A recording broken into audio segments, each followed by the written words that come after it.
morning, everyone. I can't start my conversation with you this morning without first telling you how very grateful I am to you all for the opportunity to serve as the Texas Senator for Senate District 10. I'm sure that if you know about me at all, you know that I have been redistricted out of my seat and that I didn't get to return to the Texas Senate this time around because the Lieutenant Governor decided that he was going to be sure that he could say that Tarrant County was still red.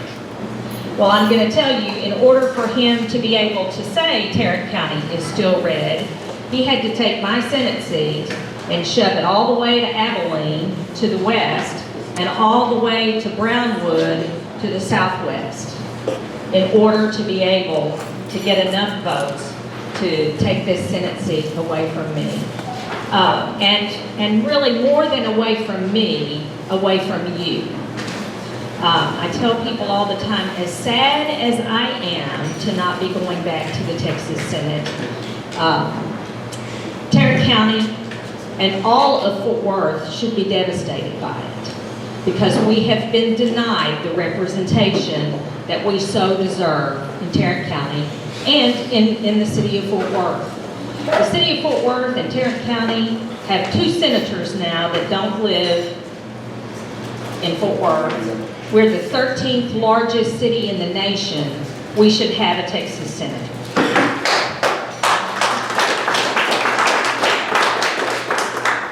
But all that being said, Alex called me and asked me to come today to talk about the work that I have been doing in Uvalde. And so I'm going to sort of give you the same spiel that I do when I am out on the trail trying to raise funds to build a new elementary school for Uvalde. On May 24th, we all witnessed in the news one of the most tragic events in the history of the state of Texas and in the history of this nation. And there are many reasons why those sorts of tragedies are happening everywhere. But it doesn't help us with the burden that we feel, the sadness that we feel when 19 of our precious babies and 2 of their educators are slaughtered on one of our school campuses in the state of Texas. It put all of us in a real devastating funk and some of us are still in that place.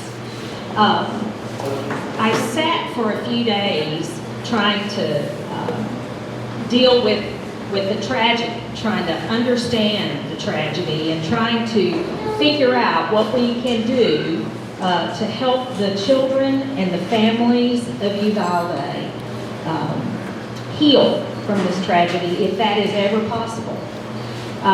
And like a lot of you, I'm sure that I did my share of crying and being just grief-stricken over what Uvalde was going through. After most of the week of that, my husband said to me one day, well, why don't you think about what the most important thing that you could do to help Uvalde would be? And so I mulled that around for a bit, and then I decided one of the things that I could do is that I could make sure that the children of Uvalde never had to step foot back in Robb Elementary ever again.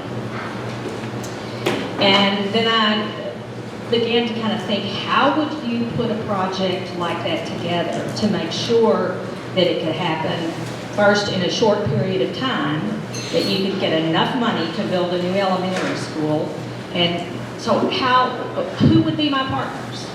How would we get that done? So I made a phone call to a friend of mine that you all may have heard speak here before. His name is Charles Johnson, Pastors for Texas Kids. The Pastors for Texas Kids and Charlie Johnson has been a constant figure in the Texas State Capitol, in my office, and here in Fort Worth, who has done fabulous work to make sure that our public schools can educate every single child, and that and he lobbies against efforts to drain money out of public schools all over the state of Texas. But I had lunch with Charlie, and during our conversation, we were talking about how we could make it happen. And I said, let's call Chris Huckabee. Chris Huckabee is an architectural firm here in Fort Worth who designs public schools all over the state of Texas. And they're fabulous at it. So we picked up the phone and called Chris Huckabee, and I said to Chris, if we could build a school free for Uvalde CISD, would you be willing to design it for free as a gift to the Uvalde Independent School District? Instantly, he said to me, absolutely, I would. He didn't even take a second to think about it. And so, with that, we sort of launched our effort. I called a friend of mine with HEB, grocery store chapter. And he called, and Chris Huckabee called a friend of his with the HEB folks. Instantly, their foundation director said, I think that's something that we can do. Charlie Kleins, who is the CEO of the HEB Grocery Store Foundation, called Charles Butt. And Charles said, yes, we can do $2 million. Yes, we can do that. And so within 10 minutes, Charles Butt called his CEO back, and he said, you know what, I thought about this, and we're going to give $10 million. So within a few minutes of conversation about building a new school in Uvalde, we had a lead gift of $10 million. We had Huckabee architects who agreed to design the school for free. Chris also made a call to a company called Joris Construction, who agreed to build the school for free in terms of the contract, the construction contract to get it done. Those gifts totaled approximately $20 million between Huckabee Architects, Joris Construction, and the HEB folks. Well, I was pretty sure that we could start our campaign to raise the additional funds right here in Fort Worth. And so that's what we've done. We've put together a campaign to raise a total of $60 million. And we started our efforts to raise foundational funds and philanthropic dollars here in Fort Worth. And I want to tell you that you can be really proud here in Fort Worth that the Rainwater Charitable Foundation gave us a $2 million gift this last year. We also received an additional gift of matching funds from the North Texas Charitable Foundation, and we have made application to foundations all over the state of Texas to raise the balance of the money. We've had corporations who provide furniture, fixtures, and equipment, technology organizations who have agreed to donate their products to the process, and today I'm here to tell you that we are about $13 to $15 million away from our $60 million goal.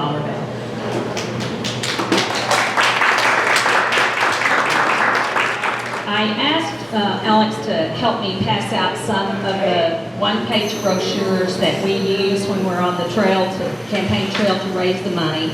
And I will tell you this, that we decided that we were going to do presentations, either breakfast or lunch presentations all over the state of Texas in major urban areas to capture as much of the philanthropic dollars as we can to go into this project.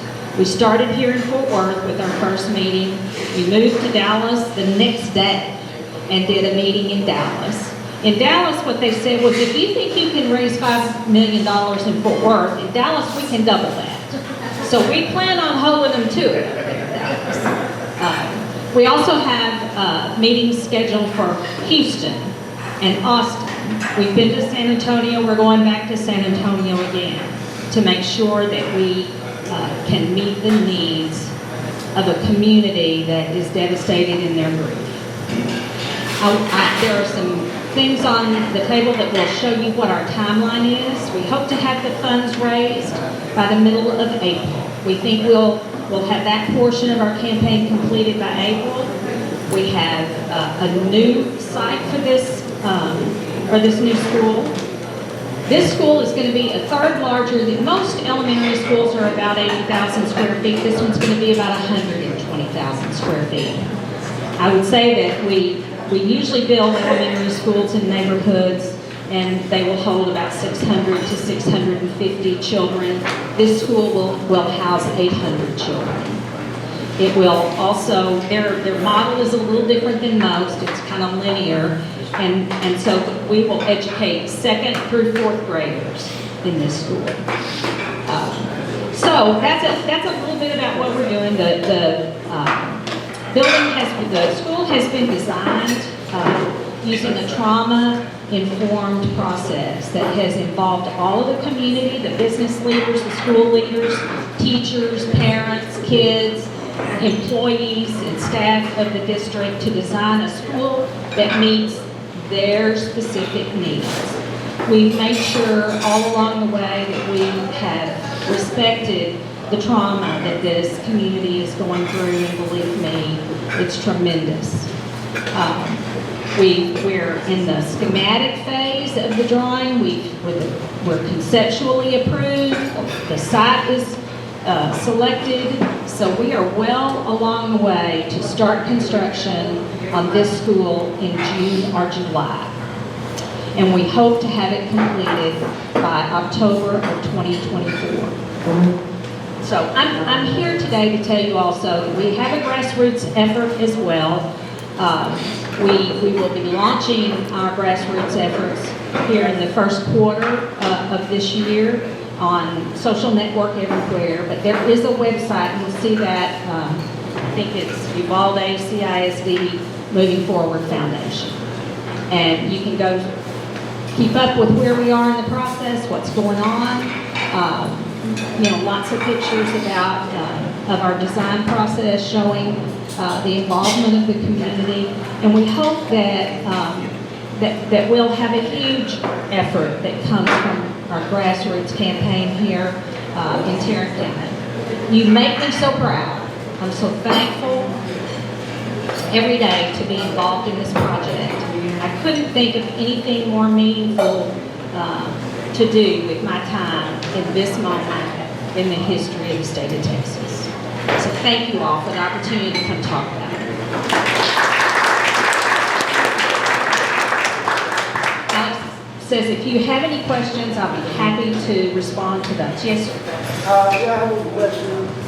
Considering the nature of events and how things are going quickly, that the Texas Love has done, is this going to be an ongoing foundation, or is this strictly for that project, and once it's done, it's done? No, it is not an ongoing foundation. It is strictly for this purpose, to build a school. But I will tell you this, that we started with several goals in mind, and we are continuing to pursue those goals in different ways. One of the things that has to happen for Uvalde is they need to upgrade their safety and security for their campuses. As I meet with their superintendent and their administrators in Uvalde, we've come to understand that they haven't had a new school built in Uvalde since the 80s. They had a small bond initiative in the late 90s to upgrade some of their facilities. But their children are being educated in one school that was built in the late 1890s. So there are great needs for the students of Uvalde and for the community as a whole. There are, as you might well imagine, there are mental health needs, there are economic needs, there are needs for sports fields and other things like that. And so all of the directors of our foundation are committed to do everything that we can do to pull resources to Uvalde. One of the things that I've committed to recently is to make sure that we talk with our our federal government legislators, our Congress people and our senators to see if we can't get some appropriations to support the mental health needs that will be ongoing for Uvalde for decades to come.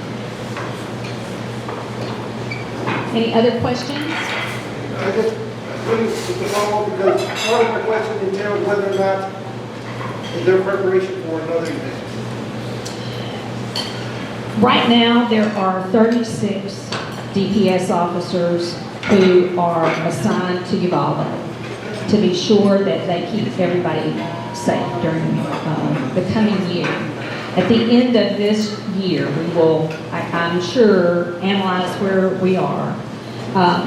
There was a $1 million gift that came from the Las Vegas Raiders very quickly into Uvalde. And so one of the things that they've done is they've used that $1 million to secure the campuses. None of their campuses had fencing or controlled entries, like all of our new schools have controlled entries. Anything that you've seen built in the 2000s will have controlled entry and camera technology and automatic locking doors and minimal entrances and exits in buildings so that they can control that better, so they can control entry into their campuses better. So there is a real effort to ensure that we spend dollars to keep those campuses safe. The state government has also allocated money to that. And I'll tell you this, that the state has given Uvalde ISD $15 million to be attributed to our project as well, which has helped us get to our goal. Now, have I got you? Okay. All right. My name is Manuel Espino. I'm a 27-year teacher. I work at a public school where we have safety protocols. I never would have thought that we'd have to do these things, even in an elementary school that I used to teach at. You know, to start the year with kids, even in pre-K, to have to go through active shooter drills, and for them to have, you know, to me that's even traumatic in itself. But my comment is more political, and I'm reaching out to the younger generation or other people because if we had better gun control laws, we could have avoided Sandy Hook, could have avoided Santa Fe High, we could have avoided Uvalde. Amen. All right? So what we need is younger generations. I'm real proud of the millennials and Gen Z in terms of, you know, talking about real issues, understanding that gun control is a problem, and also one of the things, the shift in education, there's more of a social emotional learning component that we use so that we can address people who are in these situations. So I'm calling for better counseling, I'm calling for better gun control laws, and I'm calling for the younger generation, even us, older generation, to vote people into the legislature. Texas is considered blue. Hey, take away my guns.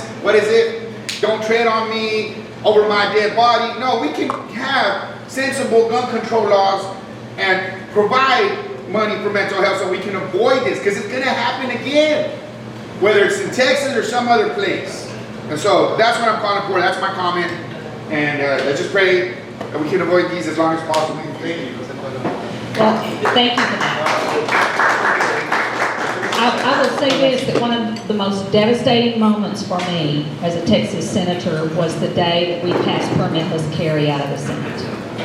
The horriblest, if that's a word, the horriblest bill that I saw come out of the Texas legislature in the entire time that I was there. I'm going to echo another comment that you made. We are not a Republican state. We are a non-voting state.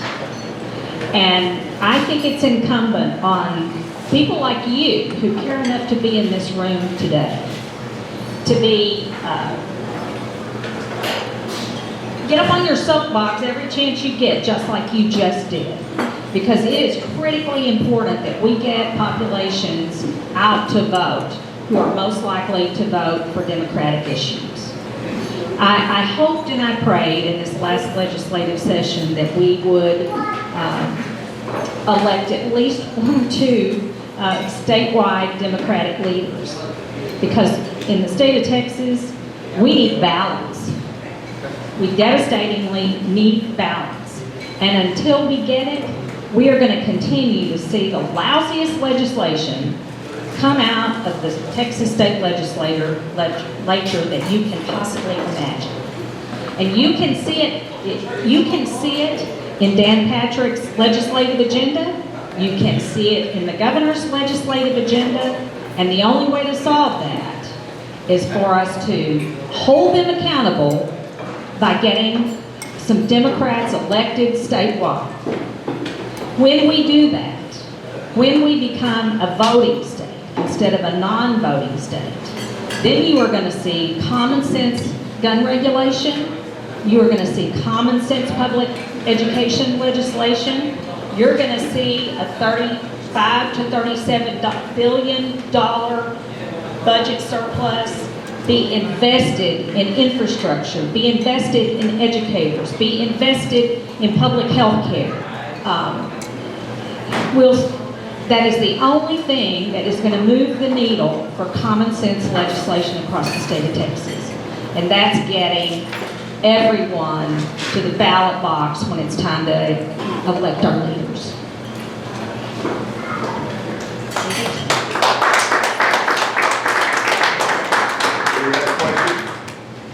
Thank you all for listening. Oh, okay. Hey, Beverly, what did the community development process look like for the project? It was a series of meetings in which all facets of the community came to the table to talk about what they wanted in a new school, what they thought would most help to heal the needs of the community. The children first, teachers and parents second. But we had, like I said, we had business leaders who were on that committee. We had the superintendent and administrators who were involved in that meeting. We had lots of teachers, lots of moms and dads. During the process, once we had kids and like maintenance staff people, everybody came to the table to talk about what their dreams and wants were for a safe, secure learning environment for children. And then at the end of the period, we had 3 sessions where all of the groups came together. They divided up into pods to come up with a conceptual design that everyone could agree about. How they wanted the layout of the classrooms to be. How many classrooms? Where did they want the library? Where did they want the fine arts department? Where was the office going to be? Where were the parking lots going to be? How were we going to secure the school? All of those questions were answered during that conceptual phase. Then the committee themselves chose the site. There were 3 site selections, 3 different sites that were considered for the project, and the committee chose the site that they most wanted. And so all through the process, they have been involved. We're doing the schematic drawings right now, and those are being presented in process to the school board. So they're taking a look at it as it's being designed. The community advisory committee comes back together to see where we are.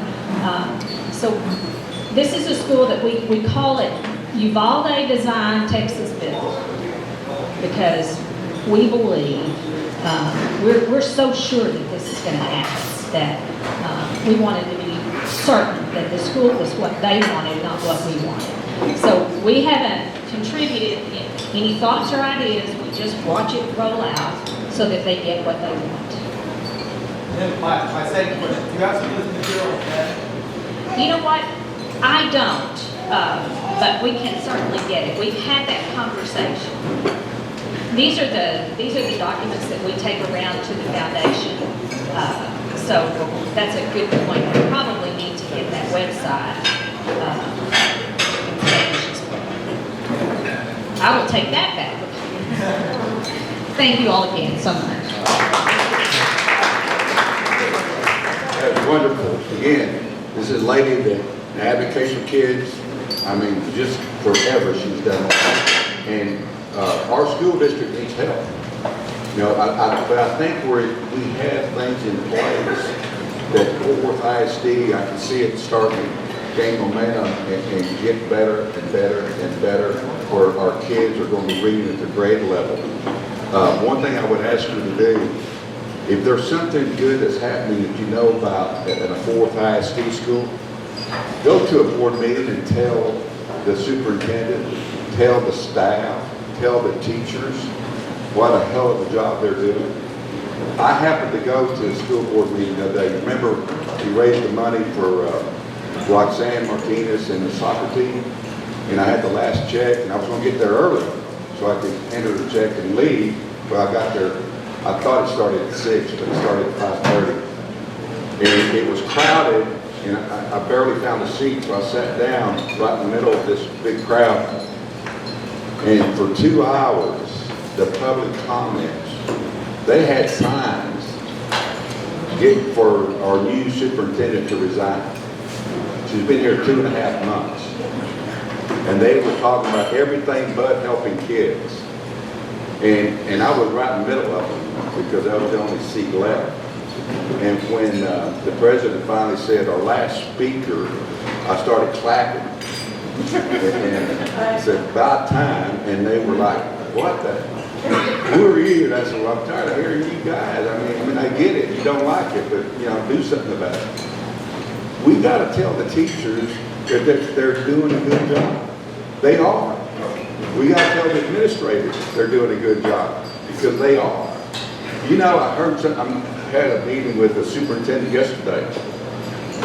86% of the elementary kids in 4th ISD attend an A or a B rated school. No one hears about that. And your point, Espino, about voting, that's the only way we're going to change things.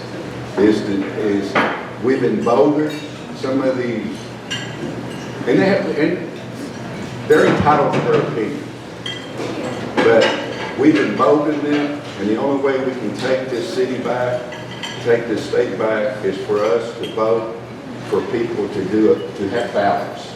And I'm not saying go far left.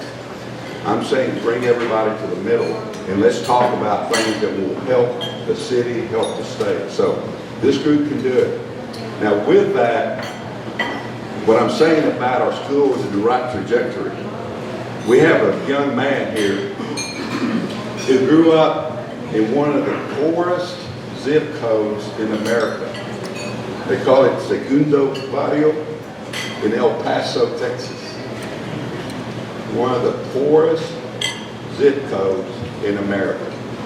And we got some pretty bad zip codes here, right? And that's one of the worst. But he grew up in spite of all that, because he probably had good parents. And they were saying, you can do it, son. And he got his education, he got his bachelor's from the University of Texas. He got his PhD from the University of Texas. He's gone to Harvard for some of these learning institution things where they even taught him more. And now, he's come up, he's paid his dues, he's come up through the system, bilingual teacher, principal, et cetera, et cetera. And now he's our chief talent officer at 4th ISD. Think about that for a minute, chief talent officer. And he's responsible for hiring people, the process of hiring people, and the way he grew up, because I would bet most of you in this room grew up in a similar way. You weren't born with silver spoons in your mouth. Maybe a few of us were, but not everyone was. But with that, we have a gentleman here that's going to help provide the leadership for this school district moving forward. And with that, I'd like to present Raul Pena.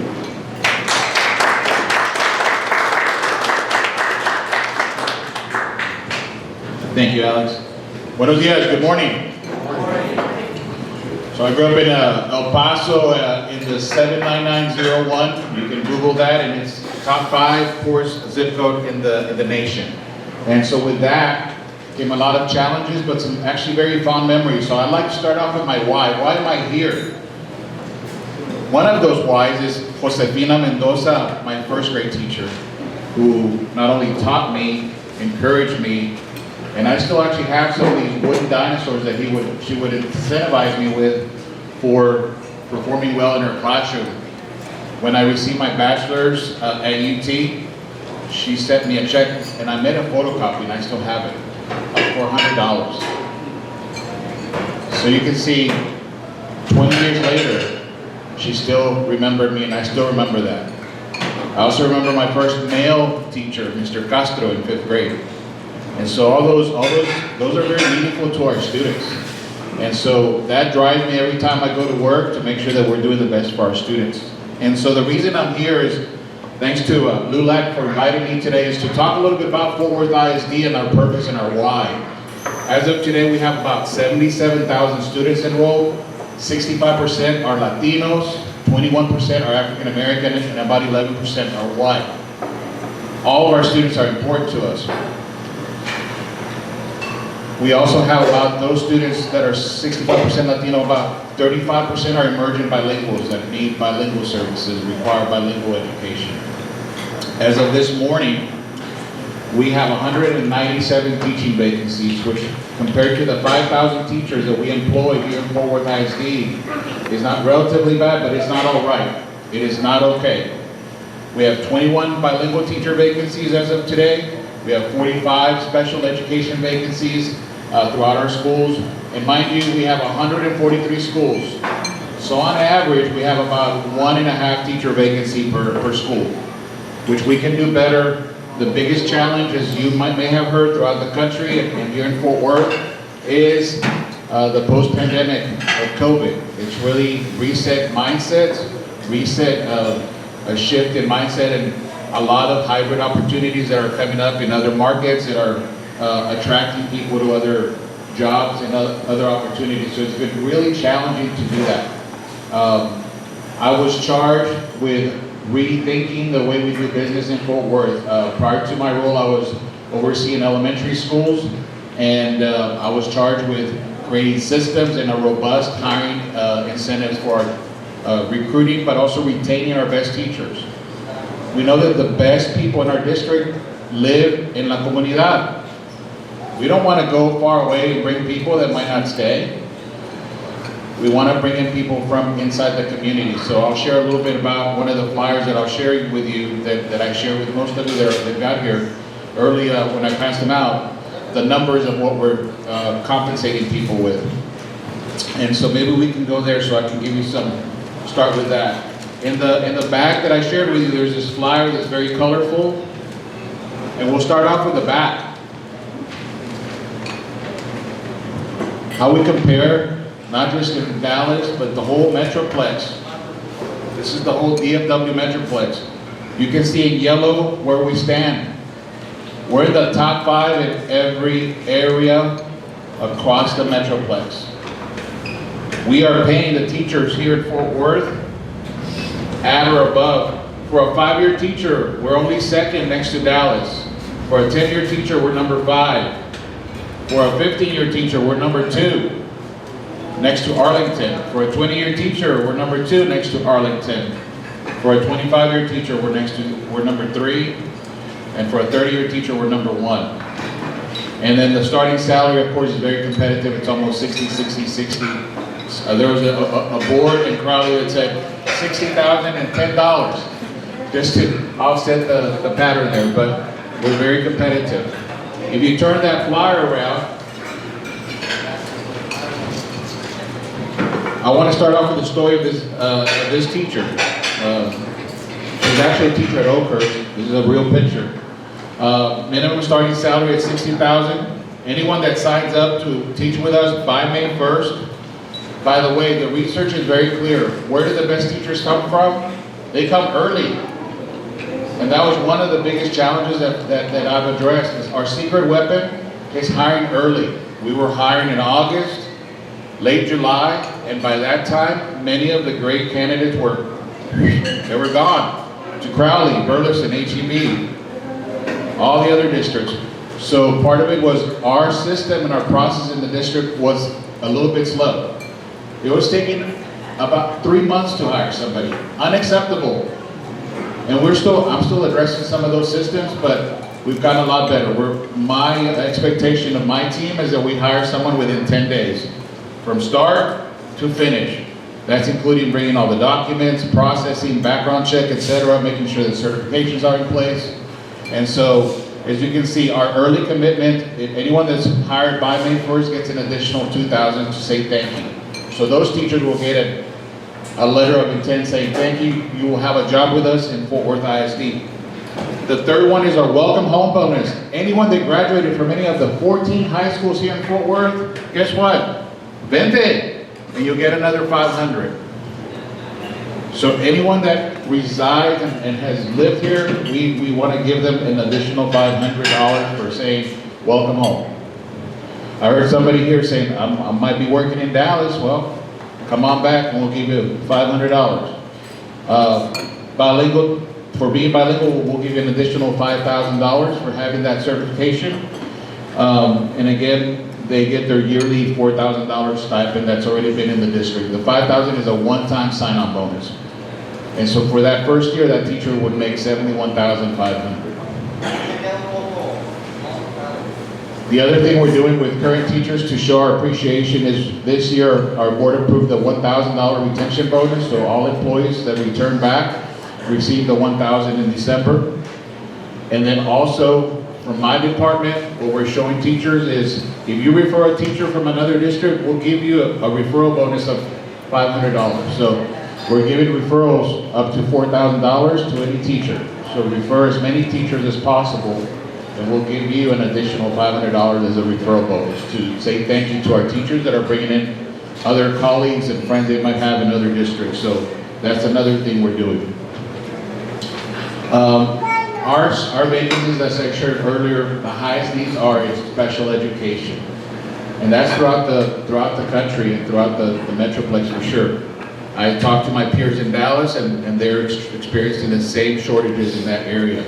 And those are our most fragile students as well that need the specialized services. So please help pass the word. There's a QR code here. You can learn all about it. All this information is on our website. If you need more information, how we pay, when it will come on the paycheck. In addition to that, there's additional benefits on the bottom that people don't think about. You know, one of our other hard to fill areas is nursing. Nurses, of course, get very, very well compensated in the hospital and in the real world, as they say. When they come to the school district, it's a lot more challenging for us to compensate them at that level.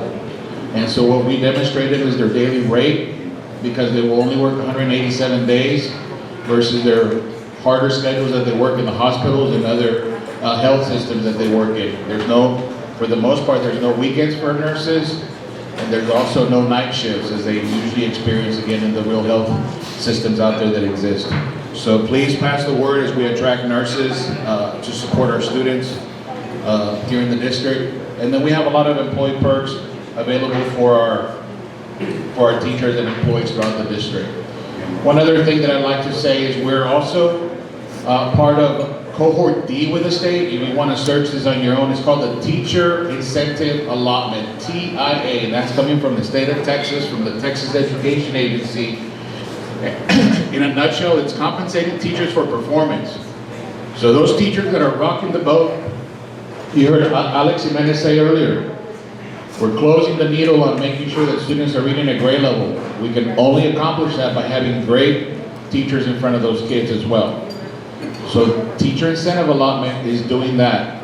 If you're making growth towards grade level, you're gonna get an additional check in your pocket for doing that. And I can tell you our preliminary results from last year are coming in. They're being finalized at Texas Tech, as that's where the state has designated the location, the university, to do that. And we're gonna have about over 260 teachers that met that criteria from kinder through 8th grade in reading and math.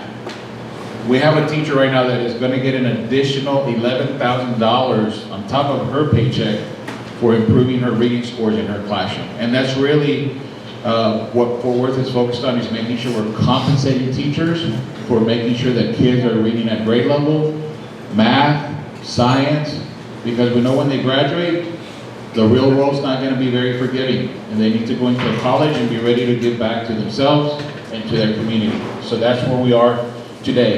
The other flyer has a lot of our starting salaries for our operations areas. the lighter. We have campus monitors, which are board approved. Thank you to our board. Approved a minimum rate of $15 per hour as our minimum rate in Fort Worth for any full-time employee. That's big. That's huge, guys. And I know it's just a start, but $15 minimum for full-time hourly is big. Custodian rates, bus drivers, we're the second highest bus driver pay in the whole area. Only second to Dallas. $22.50 starting rate. So you can see here we have all of our salaries posted. As of this morning, we're doing some international efforts as well for H-1B.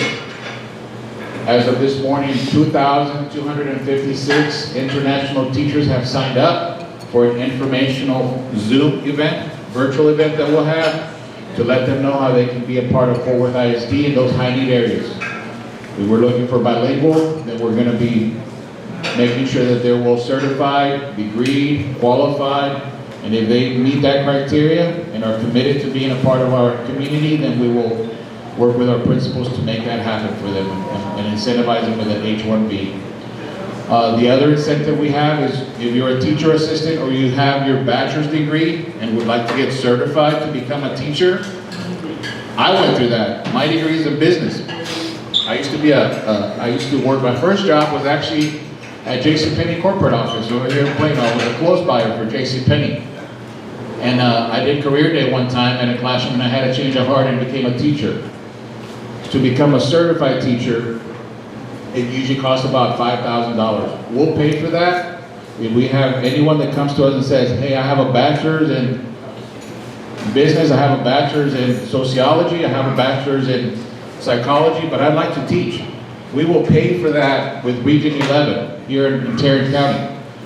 So we will pay for that if you let us know that you want to teach for at least 3 years in our district. You'll sign an agreement with us and we'll pay for it. So 3 años por el compromiso de los $5,000. I'll take some questions. I think that's the big highlights for the district in terms of what we're doing, and I'll be here as well, hanging around. If anyone's interested in signing up today, I'll take your name and number and we'll call you on Tuesday right after MLK, and we'll get you signed up. We'll get your incentive and we'll get you your, make sure you get your right sign-on bonuses. Yes, sir, Mr. Speedham. All right. We have a future teacher here, and my son, Cesar. All right. All right. But he doesn't just want to be a teacher, he wants to be a coach. And our coaching salaries compared to the suburbs and even other urban districts, our teacher salaries, coaching salaries are paltry for all the hours they put into coaching. I mean, I used to coach for Fort Worth ISD, and my stipend was terrible. Even where I'm at now, coaching stipends are terrible. So, for Fort Worth ISD athletic programs, how many state championships have we had recently? I mean, we had Diamond Hill make it to the final, we had Tech make it to the semifinal, Heights girls. I don't know, I'm thinking, can anybody give me another great sports team in DFW? Back in the day, you had Dunbar, Odie Wyatt, but we're not competitive. Duncanville finally won their state title, and they have everything in place. Middle school, high school JV, everything's there. There's a track.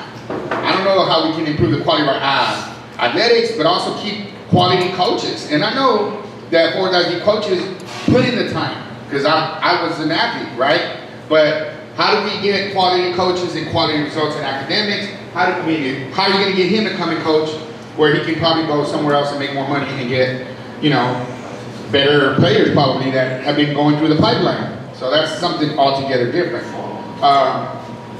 So anyway, that was one of the things. My other thought will come back to me once you answer to that. Thank you. Great point. He has a great point.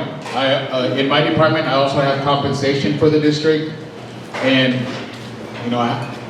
there's some great things going on in compensation. But as we took a little bit of a deep dive, one of the areas of opportunity was looking at our stipends and our extra duty pay. And I'll give you an example. The extra duty pay for teachers had not been touched in about 18 years. That's a baby being born to a baby going to college, 18 years. And it was at $21 an hour for extra duty pay.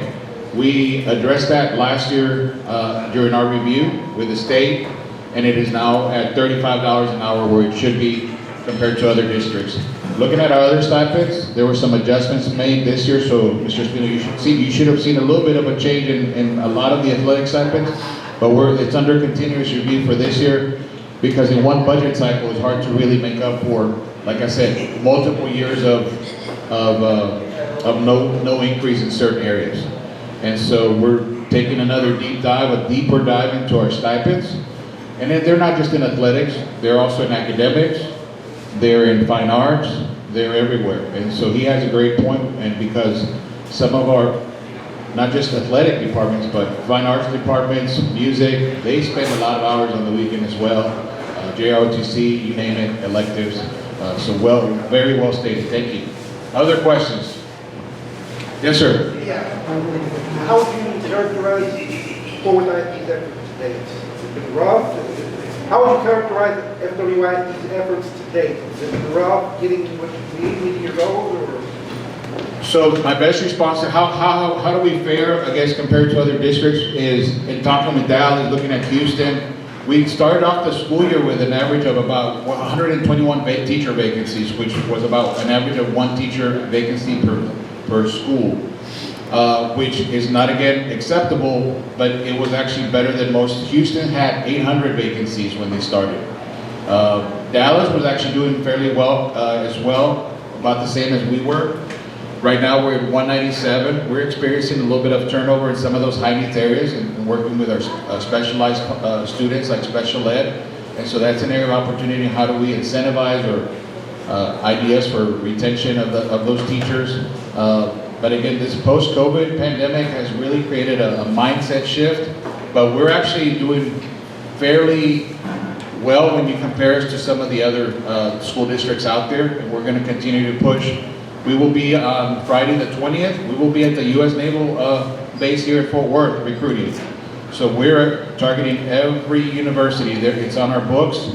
We'll be traveling to Arlington, of course, Denton, TCU, all the local universities, but we're also going to states where the starting teacher salary is lower. We're targeting a few states just to see if we can recruit some out-of-state teachers as well within here in the U.S.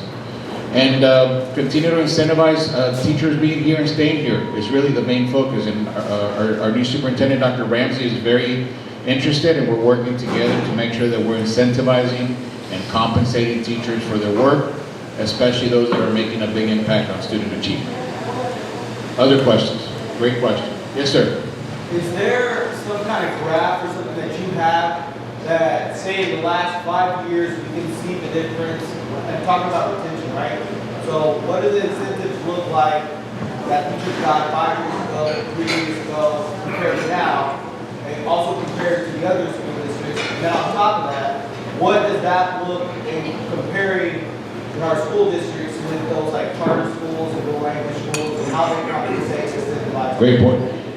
We can collect that data. Some of it will require us to reach out to get state data as well, since we don't have some of the charter school.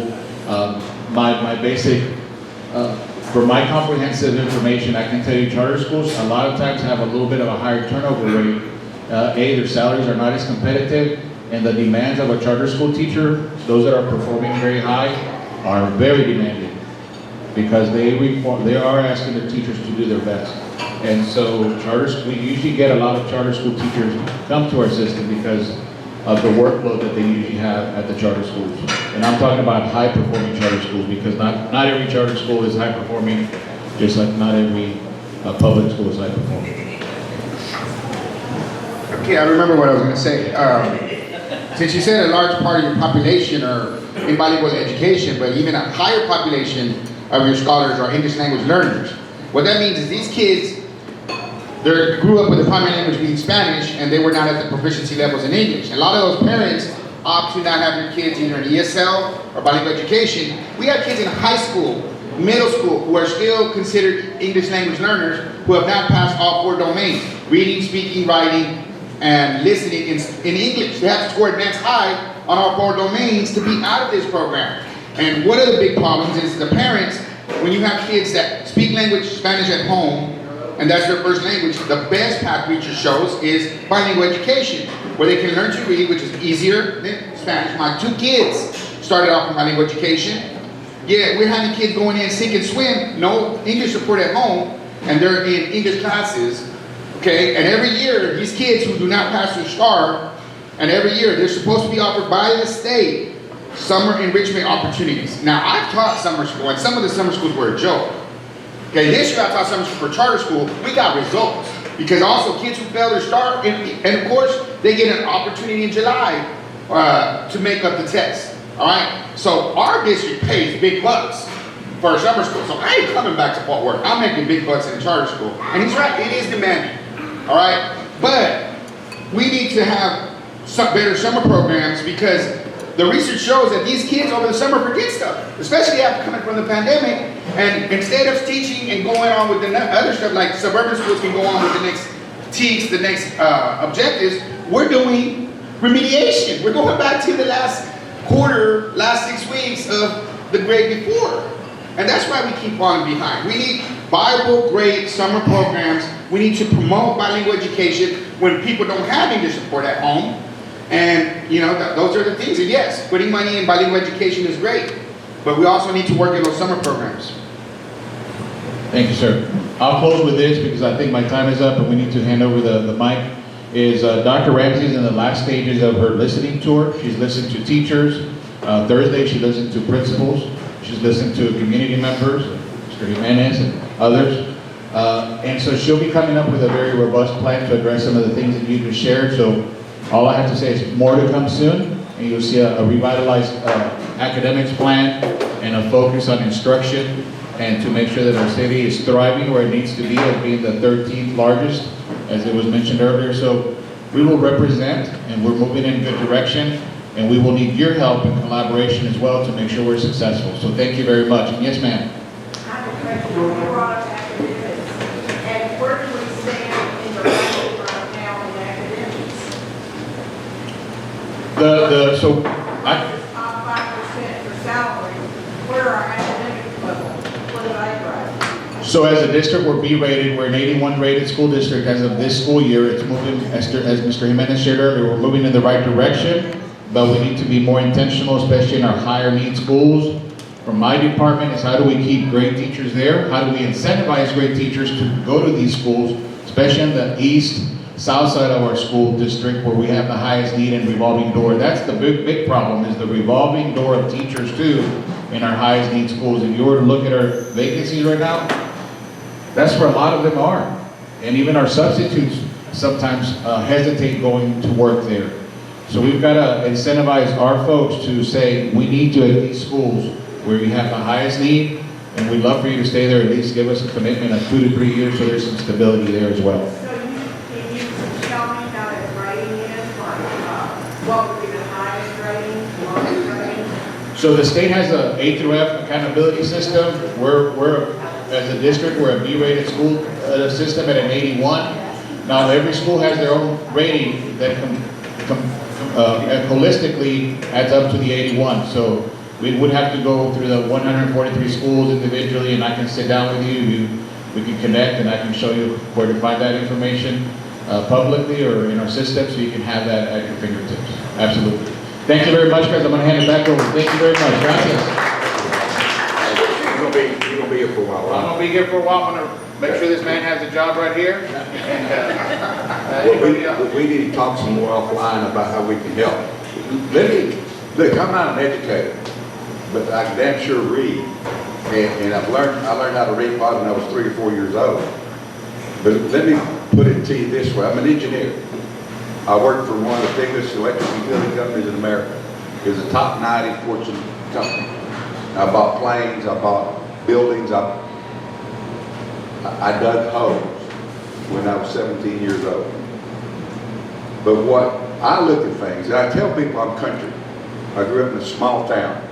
So I don't try to make a big deal about anything, except bring it down to the lowest common denominator. There's 5.5 million children in public schools in Texas. Think about that, 5.5 million. And the ratio ought to be 1 teacher for every 20 kids.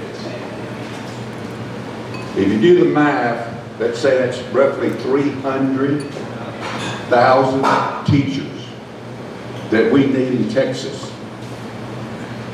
Well, right now, I promise you, there's only about 210,000 teachers that have gone to school, that have been certified, that are out there. So I don't give a damn how hard you try. You can't get enough teachers. If you need 300,000, and I'm just guessing at the actual number, but I bet there's only 210,000 out there. So Crowley's fighting against Fort Worth, charters are fighting against traditional ISDs. It's a, guys, you can't win that. The only way you can win it is right there. Get more of this young man. Get 100,000 more kids interested in teaching throughout Texas. Help them get to school. Help them get scholarships. Help them graduate, and hopefully they'll stay local. So that, to me, is the elephant in the room. We can offer